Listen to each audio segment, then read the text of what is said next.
Fort Wayne, Indiana. A hotspot of culture and character, it is the place to be for innovative creatives in the Midwest area. After some good food and good vibes with the love of my life, I decided to tap in with some of its residents.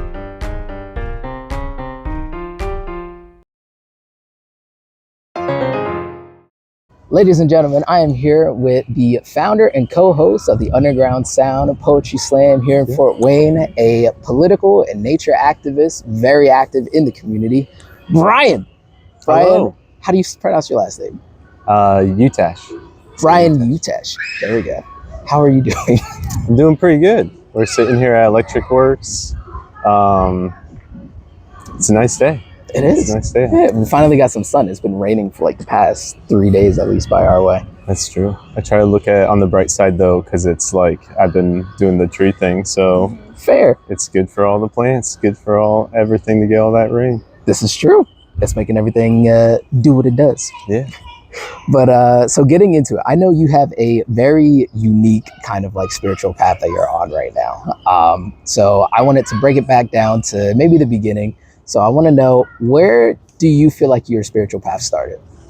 Well, that's pretty obvious because I was born and raised into a pretty Christian family. So for me, I'd say it started from childhood, from as long as I can remember. We went to church every Sunday, every Wednesday, youth group. We would often be there on Fridays and Saturdays too for various other things. And sometimes we would even swing by on a Monday or Tuesday occasionally. So yeah, we were there at the church a lot, as were a lot of families at that church. It was a church where people just hung out and spent time in and around it in their free time often. Do you mind saying the name of that church? You don't have to, but yeah, it was a Grable Missionary Church, if anyone knows it, out there in Grable. Okay, cool.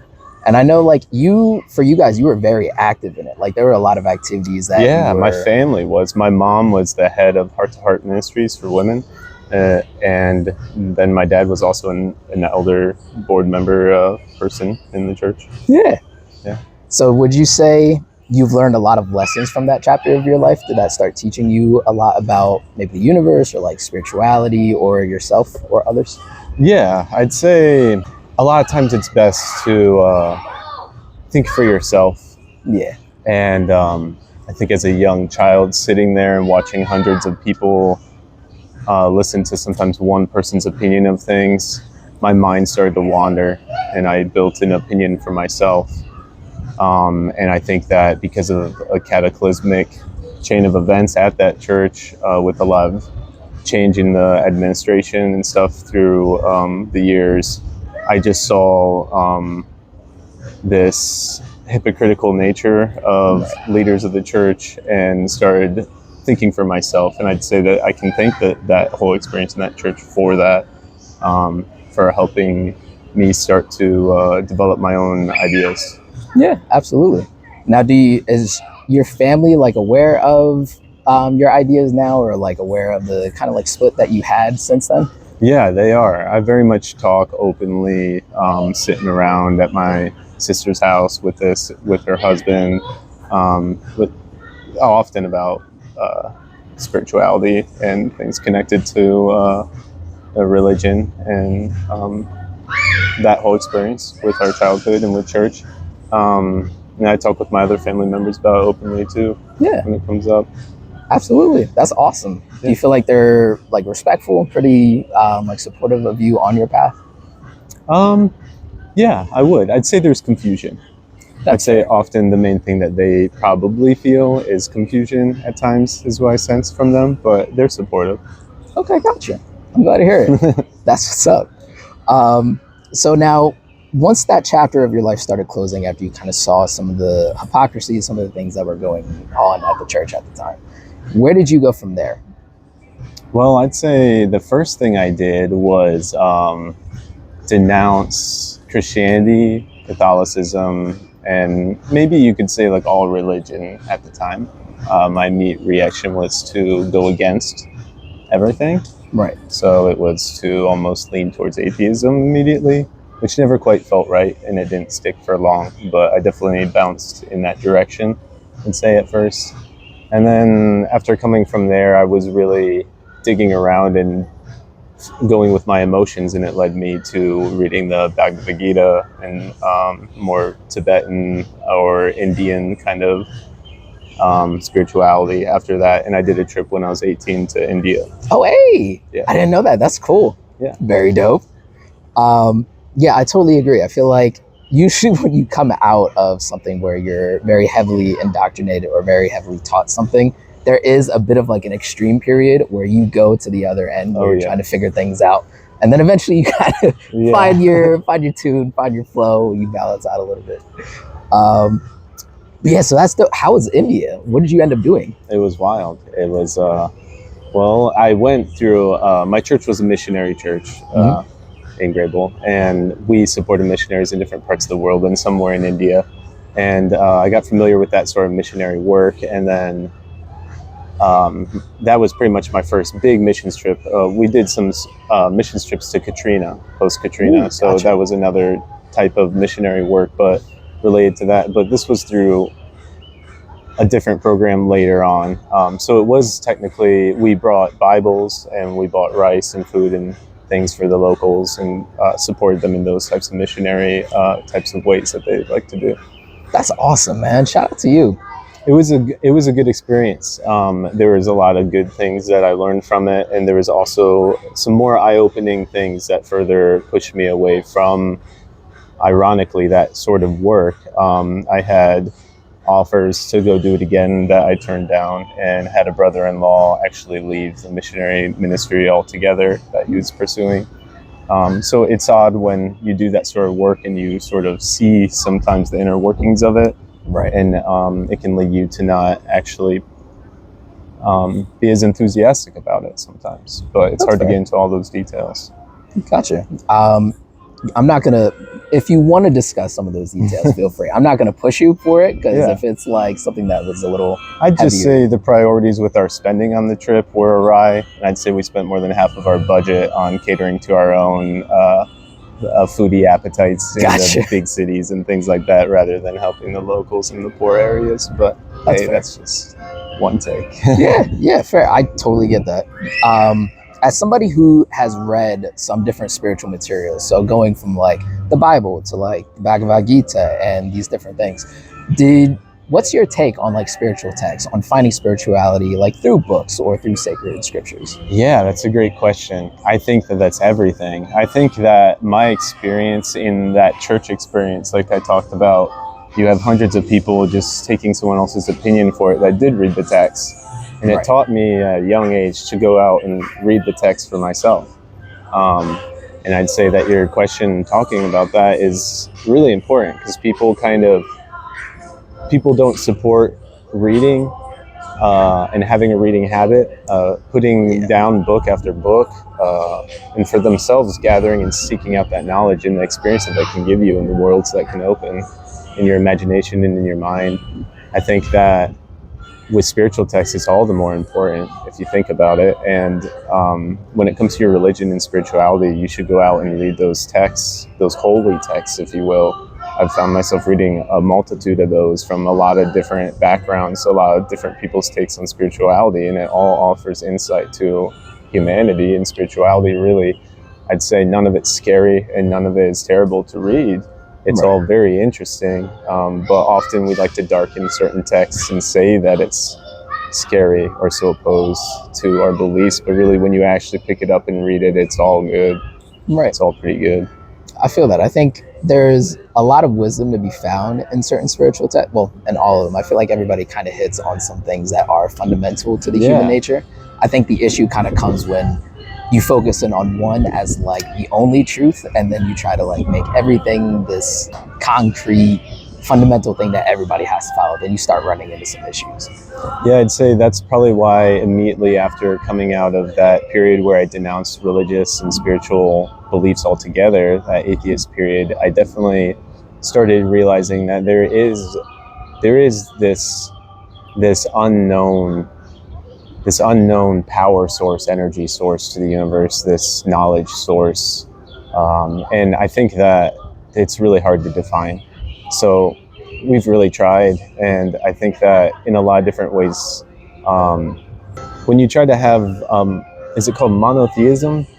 Yeah. When you try to have monotheism, it tries to say that your way or the highway, that your way is right, and that you denounce any other way but that way, which So I think isn't being very open. And I think monotheism is belief in one God, right? yes, Am I yeah, okay, monotheistic beliefs one God being the all true God, right. and I think that that's a little flawed in a sense. While you could sum it all up into an argument saying it's all this one source, the one true source, and I won't discredit that, but I immediately got into polytheistic beliefs, like the Indians believe, and things like Right. that. And the reason for reading the Bhagavad Gita and inspiring me in that way in polytheism was because if you look at the most ancient cultures, Native Americans, for instance, here in North America, it's all polytheistic, and they believe in many, many gods and many sources of energy connected to many aspects of our lives and of nature and the elements and the earth. And I think that that's very natural, and it felt right from my emotions, so I leaned into that. But I think that it gets hard when you say your way is the one true way, the only way, because then you want to wage war with anyone that disagrees immediately, and that's what we see today. Yeah, I think it starts to make things very defensive for anybody who believes something like contrary to that. Yeah. But I agree. I've noticed that too. There's a lot of polytheism when you start getting into more like widespread different beliefs and different cultures and civilizations. You see that a lot.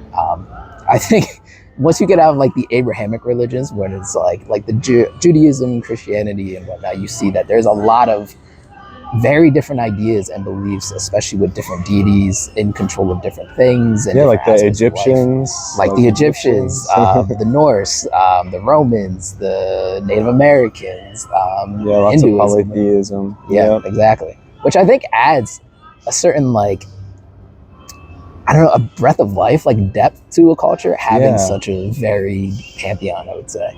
Yeah, definitely. Lots of storytelling, the art of storytelling, and passing down that verbal knowledge of all those deities and everything. Absolutely. I feel like there's probably something to be said about the value of a legend, even if it's not necessarily like that didn't necessarily happen specifically like that at some point in time, but like having those stories and having those legends about different deities or people, or even, I feel like it definitely adds to a culture to some extent or another. Yeah, it does. It's very exciting stuff. It's exciting to read about, at least. Oh, absolutely. I recommend reading about all that stuff because it's just this great reading material. I can see why it was so exciting. They made it so exciting so that it would be a great story to tell and tell and tell. Yes, and it read gets about passed down. Forever. Yeah. Great storytelling. It's definitely a great way to keep your tradition, your culture alive, especially through like oral storytelling, making sure it doesn't go away. So now I wanted to know, from your transition from religion to your atheism period, and then from your atheism period to your like polytheistic period, or would you describe it as a polytheistic period? Yeah, for sure. Okay, cool. What led to that change, like getting out of that atheism and into this polytheism? Well, I think it was just, I was trying to deeply push away all indoctrinated beliefs and everything that was ever once pushed on me as a child, which I felt was very wrong. I wanted to wipe, erase, and completely start my own chain of thoughts from zero, from square one, and not built on anyone else's, what they wanted me to start thinking about or thinking for me. I wanted to do the thinking for myself. So I think by doing that, I tapped into my emotions, and I was thinking with just my gut for years, and trying to really figure out how to tap into that prime source of energy and gut feeling, which we all call the one in all our religions and stuff. The creator and everything. It's all connected to this outside source of knowledge and energy and power that is like a sun or something in cultures. Right. So I was like, okay, if I feel it in my gut, and all these cultures, so it just kind of fell into polytheism by following my gut and by following my emotions, because that's what those ancient cultures all did too. When they were following their gut and all their emotions and their primal feelings and everything, it led to polytheism growing and flourishing and blossoming from that. in celebrating the aspects of the earth and the sun and the rain and the nature. It's in ties to nature very well. Absolutely. So I was going with all that in nature, camping a lot, spending time in nature, and I started having my polytheistic almost beliefs and spirituality grow from that, from zero, from the atheist just denouncing everything. I started becoming rather spiritual in a natural way. Yeah. I would say that's Yeah. natural. Yeah. Definitely going with more like intuitively what you felt was right and what you felt like made sense to you. Yeah, and then through reading certain holy texts that are polytheistic, like the Bhagavad Gita, it kind of taps into some of those ideas. I felt, and there's other ways that you can get into that through Mayan and Aztec cultures. South America, for instance, believes in a lot of different deities also. Yeah, in that sort of absolutely. way. Dope. So I know we've talked a little bit briefly about some like energy systems that you had some experience with and like working with. I forget where, I want to say it was Finland. Was it Yeah. Finland that okay, cool. Do you feel comfortable getting into that? Because I'm not. Yeah, well, actually, it was more than just Finland, but I did go to Finland once. That was around COVID, though. Right. I would say it would be more Iceland. It was when I went to Iceland on a trip. Yes, Gotcha. I went there for about a week, or maybe it was a little longer than a week. Okay, dope. So what did you learn about dealing with energy in those trips for you? Well, it was interesting because I grew up next to a graveyard, and I always liked to spend the night in the graveyard, and I didn't really ever know why. My whole high school time, we'd hang out in the graveyard growing up as kids, and there's lots of graveyards you start to realize when you notice that, and you go for walks in graveyards and stuff. And True. It's a nice park type of feeling, and there's trees and things like that. You read the gravestones and you just think thoughts and everything. I got older and older, and I continued to do that. And I'm on a trip in Iceland, and I'm in downtown Reykjavik, and there's a hot dog shop, and I'm getting a hot dog, and a guy skates up on his longboard, and he's like, "Hey, you got extra smoke cigarette?" I'm like, "Oh, I do actually." And so I bummed it to him, and we got to talking, and he invited me to come around the corner to a cemetery with him. And I was like, "Oh, that's awesome. Is it a nice cemetery with big trees?" And he's like, "Oh, yeah." And he's like, "You like that too?" And I was like, "Yeah, I do, man. It's wild. It's like something deep down I've always loved." And so I'm curious. I'm so curious. And I follow him. And I go following that curiosity. And it leads me to starting a friendship that lasts for many years. And in that graveyard, I meet some other people, some Icelandic people that are whalers, and they talk about activism in the whaling industry and all these things. And it's a really good time. And we spend the rest of my trip talking and longboarding and walking around. The rest of that day, we do some adventures together, and it's just a great bond. It all started in that kind of graveyard visit that he invited me to do, and that we did together. And it's one of the most beautiful. If you ever get the chance to go to Iceland and go to their downtown graveyard, that's like very, very old. It's very mysterious and beautiful trees and stuff. It's an amazing experience. But later on that trip, I'm traveling in a rental car to the north part of the island, and I go to this area, these fjords that are way out of the way from anything else. And I get off the main Highway 1 ring road, and I drive down these old country roads and stuff. And my destination is the old witchcraft museum that they have. It's the Witch and Wizard Museum of Iceland, and it's open for tourism, and it's kind of small and kind of out of the way, but I was pretty interested in it, and I've always been interested in witchcraft and all the misconceptions about all that and the propagandas around that whole time in history and everything and the truth behind that. So and I had read that actually Iceland itself had a huge witch trial, but it was mainly men, right? Which is odd because everyone knows that the witches were hunted after because it was mainly women. But in Iceland, it was peculiar because it was a bunch of men that were killed for doing witchcraft or wizardry, I guess you could say. Which is wild. So yeah, it's pretty weird. So I went up there to that museum, and it was just like an old home, an old Icelandic house with like hay on the roof or whatever. You know, it looked real old. It was like one bedroom, probably Gotcha. 1,000 square foot, or maybe a little bigger kind of thing that they'd split into a walk-in lobby in the front, and then the whole area in the back was one big area. And I went inside, and they had information and bulletin things and cards to take, and there's just a person at the desk that I paid probably like $10 or the equivalent of that to go in the back. And I went in the back, and it's just a bunch of old memorabilia and wizardry texts and things. So it really spun me down this whole interest into all of that and the culture behind that they have there. It was a really, really interesting experience that stuck with me. I came back to the States and actually ended up buying at least 3 books and reading them all over the course of a year on that subject. Snap. That's what's up. So when you're going down this path, right, you start seeing these like texts filled with witchcraft, filled with magic at this place in Iceland, and then you start bringing some of that back home with you. What would you say you've learned about energy work from that?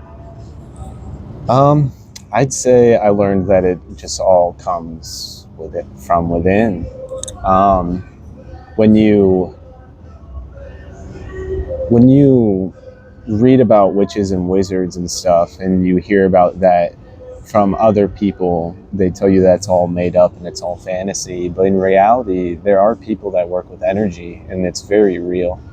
I think it gets denounced a lot of times because it's misunderstood. And I think that if people really understood what it's all about, it's about you working on your own body, you're working on your own energy, and you're working on the development of your own consciousness, your own brain, basically, in a way. Yeah. It's nothing having to do with other people. You're never lobbing fireballs at people through a wand. You know, it's not really about what you're doing to others around you. It's kind of what you're about what you're doing to yourself, and sometimes it can be really negative or positive. Right. I totally agree. I think from some of the things that I've learned when it comes to doing energy work for myself on my own path, once you take away kind of like fantasy aspects of it that have been told through media and whatnot, and you get down to what it really is, it is a lot of just looking at your own energy and seeing how your own energy connects through the world around you. And seeing like a lot that happens in your mind and happens in your body and happens in your internal system.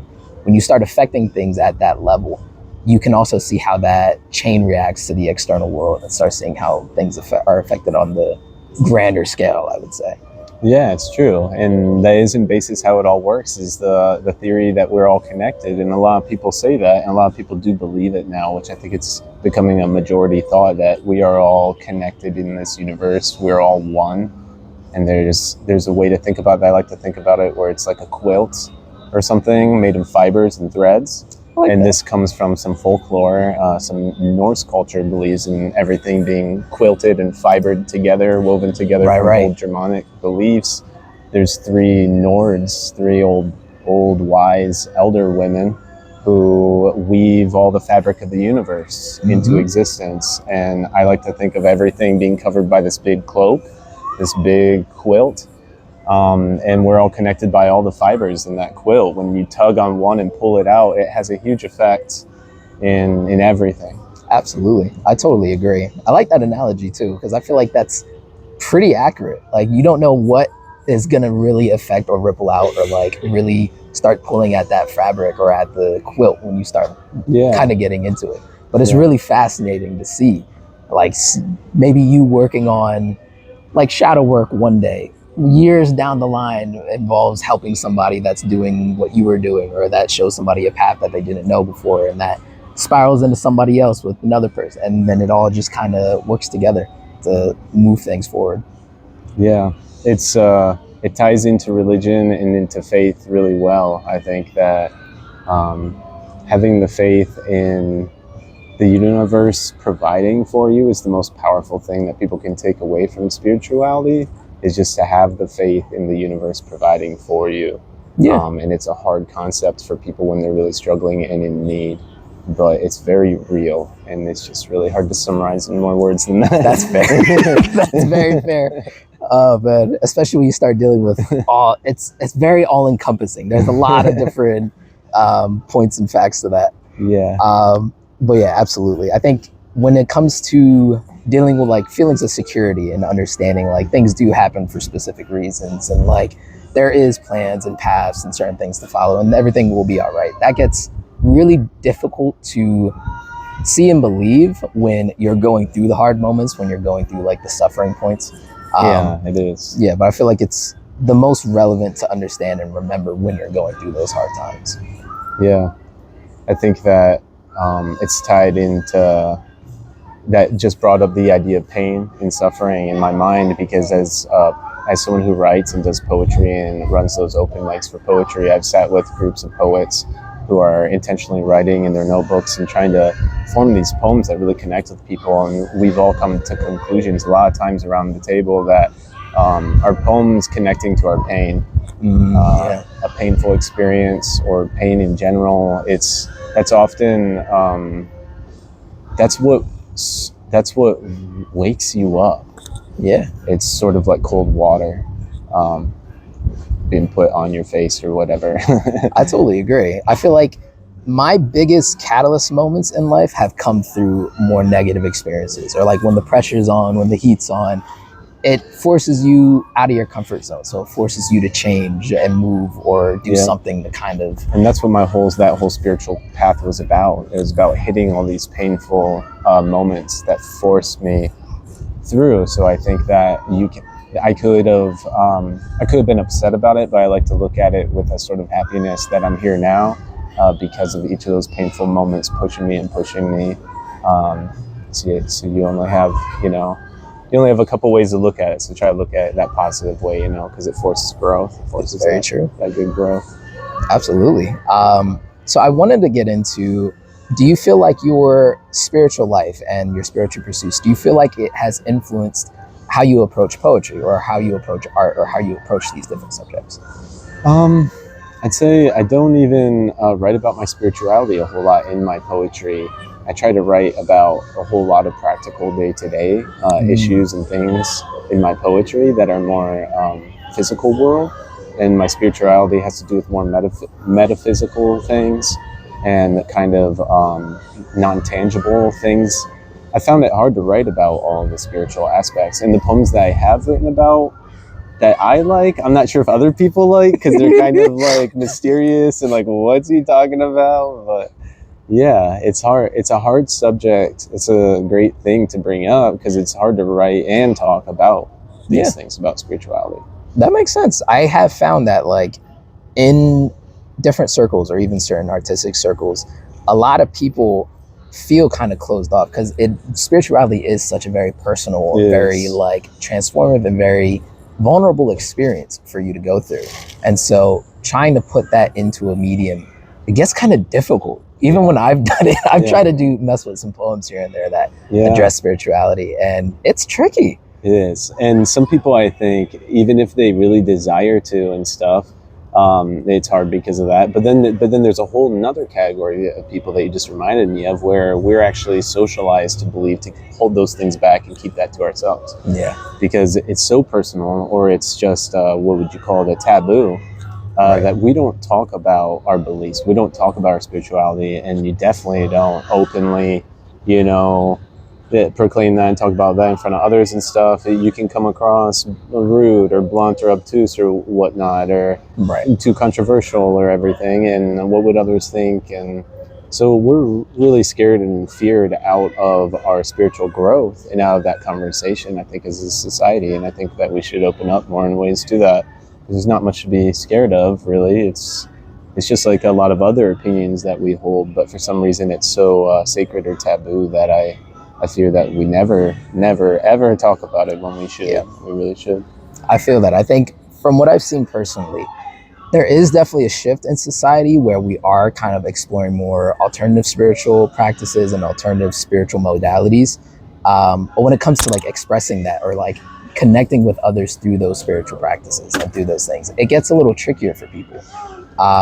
I totally agree that I feel like we as a society are kind of closed up in general when it comes to more of the weird aspects, I guess Yeah. you could say, things that aren't Yeah, the modern or further you get mainstream. away from the Christian kind Yeah, of, because it has been a common thing lately to see that people are just thinking that, you know, America is Christian and everything. And right. America was founded on the concept that we're free from any kind of thought like that, that we are free to believe any religion and all religions and live harmoniously together in that. And we're definitely not just a Christian nation. That's a Right. lie. I agree. I think it gets kind of rough when like all the politicians and all the news outlets, when They're really trying all to the push media, it. Yeah. yeah, it pushes us as a Christian nation. So it's hard to really gauge the depth of diversity that we Well, have. it makes it harder to have the conversation and live harmoniously together because people Yeah. just want to shut down and get defensive. And it's not really a fight. It's just about everyone speaking about their religions freely and openly, like our Constitution protects. Yeah. And the humanity of it all really is that we can all live harmoniously together despite maybe you believing something else than me. I can still, you know, share my food, share my day with you, share my experiences, and share this city with you, Absolutely. despite that opposite religion. That's why we have monks in different temples and Catholic monasteries and all over this town, Christian churches, because we support all of them. We're Yeah. supposed to. Absolutely. We definitely should. I think freedom of religion, to be able to believe what feels right and what matters to you is a huge right that shouldn't be like taken for granted or shouldn't be like pushed to the wayside or denigrated. Yeah. I also wanted to speak on the fact that I feel like I've noticed that usually all it takes is one person to be like, to display some weirdness, and it kind of makes the room feel comfortable. Like even when thinking about the poetry slams, right? Mm-hmm. I think as a culture, we tend to talk about the very important things, the very like issues that need to be discussed, which I think we should. I think it's absolutely important to do so. But then Dan gets up and he does a poem where he starts talking about like this experience with cockroaches and business suits, and he starts talking about like skeletons and going crazy. And I feel like you hear something that's so very unique and authentic when somebody's able to take those 5 seconds, I would say, to be brave, to just steel themselves to do something out of the ordinary. It kind of breaks the ice for other people to feel comfortable to do the same. So like, I think in the future, if we can just have a few more people that just can steel themselves for maybe 5-10 seconds to just initiate something in different circles and different cultures, it would help us to, I would say, open up more and be a little more free to be ourselves. That's so true. I was just having a conversation about that with someone just yesterday. And the difference between, we're getting into a whole nother topic here, but it's important because the difference between being an ally in some ways and being an advocate for people is that when you're in that experience where you're sitting at the event and it takes one person to break that ice for other people to step up and feel that freedom, it's the same as being an ally to someone who's a minority or someone who's LGBTQ plus or anything that's not a white Christian person. It really helps when the majority of men and women that are white Christians can move their allyship from being silent to being an advocate, to stepping up and breaking the ice, so to speak, in certain ways, because they have the privilege and the ability to do so. And when you can do that, then you can open the door for all of those minority groups here in this country that really need it a lot. And we have so many allies and so many people that vocalize being an ally. But then it's almost like when you really need to transfer that energy from just being that ally to being an advocate,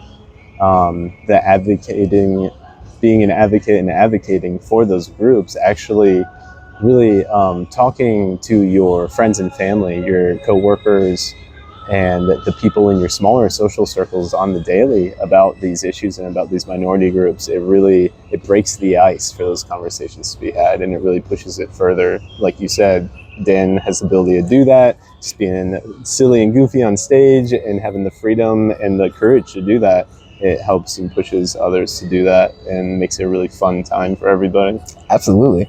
And I think that there is something to say about that, because I think that stems a little bit beyond spirituality too. And I think that's also a very important thing to touch on, that idea that it takes some people to transfer that energy from ally to advocate in order to really speak up, and speaking up to family members, speaking up to associates, speaking up to schoolmates, speaking up to whatever.